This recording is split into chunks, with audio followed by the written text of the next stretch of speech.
I'm going camping next weekend. In preparation of that, they're expecting rain. Of course, it's camping weekend. It's supposed to rain, right? But I'm going to waterproof it with this water-based waterproofing. Got a garden sprayer. I'll spray it on, fine mist, and then brush it in. Oh yeah, look at that. Probably shouldn't break the stuff, even though it's water-based. It's basically repellent. Taking the brush will help. It's kind of already has a coating on it. So I'm a little confused by the directions there.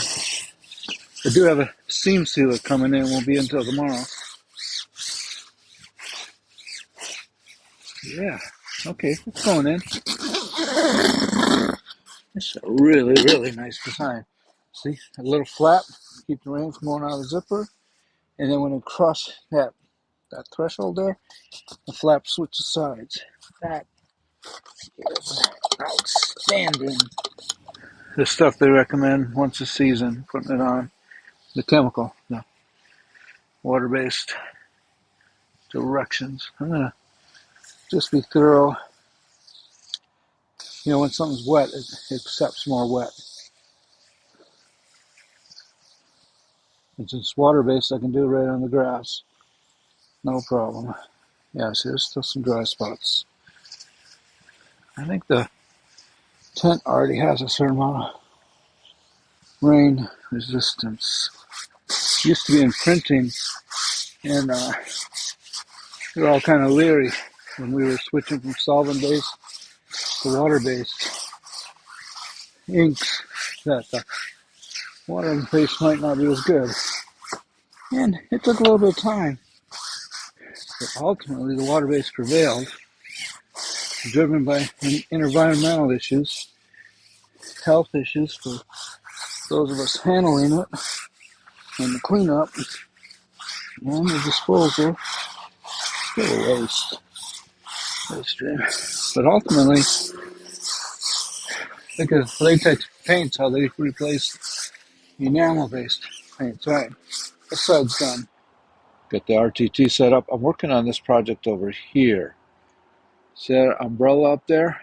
Thought of it as a way to bridge that space between the RTT and the tailgate when I have a quick setup and I'm staying connected. The challenge I've got, I don't know if I can quite video that, but see how it's kind of, the way the ladder works?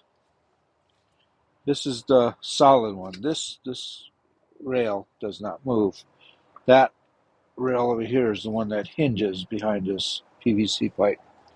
And of course, I bridge the drawbar, and that gives me the steps to get up into the RTT. So I wanted that umbrella to be centered or slightly more to this side to shelter us getting in and out of there on a quick setup. Just, pop the umbrella and pop it in the hole.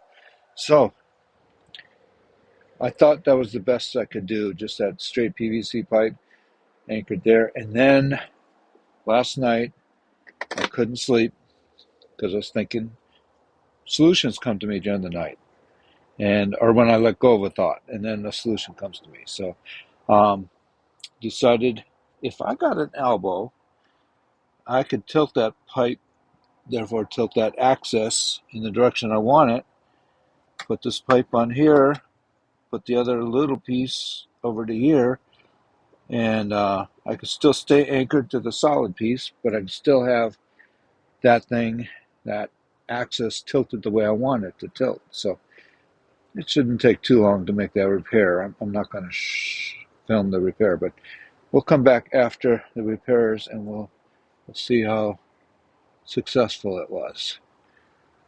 Sun's coming up. Got to put my hat on. Put my second coat of sealant on the Eskimo. I've got the umbrella refashioned. This is the angle I was hoping for. And let's see if we got the angle on the umbrella, so I form a bridge between the tailgate And this is for quick setups. When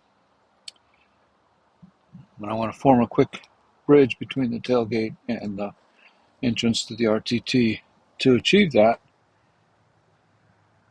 I'm trying to follow this line right here, because that's the solid line on my ladder. And I have to put an elbow in that piece in there. And that gives me that angle I want with the shaft. And then I've got this bolt in here to keep it from coming out. And then this bolt here to keep it doesn't go any lower than that. That's the one that sets the depth. And then these are the anchoring. So that's cool. It's working. Shade and rain shelter. Awesome. Okay, I got another idea for an improvement. And I had the time, I had the material. So I had to scrap tarp that didn't work out for the way I had bought it. Then I tried modifying for something else. That didn't work out either. I held on to it. And today it's its final chance to work. I just trimmed it down a little bit.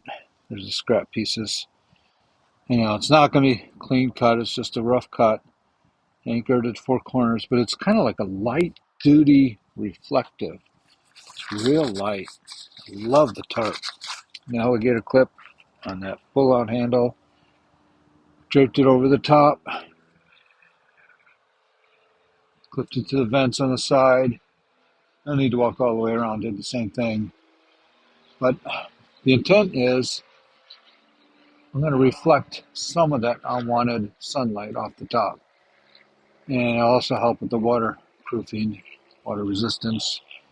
Because I'm going out next week and it's going to rain. They're predicting that big storm moving up from the south through the Gulf there. Well, actually, part of that big thing that's going all across U.S. That's going to give Florida a lot of rain, then cold thereafter that. So we'll find out. We'll put it to the test next week. It took maybe half-hour time. Looks like it, right? And scraps, and we'll see what happens. Okay, a lot of work on my weekend here. Camping trips next weekend. Got everything tucked up, put away, ready for the road trip. That silver tarp will come off. That's just what's sitting over here in the yard. But we're all buttoned up. Trailer is ready for the next camping trip. So, to be continued.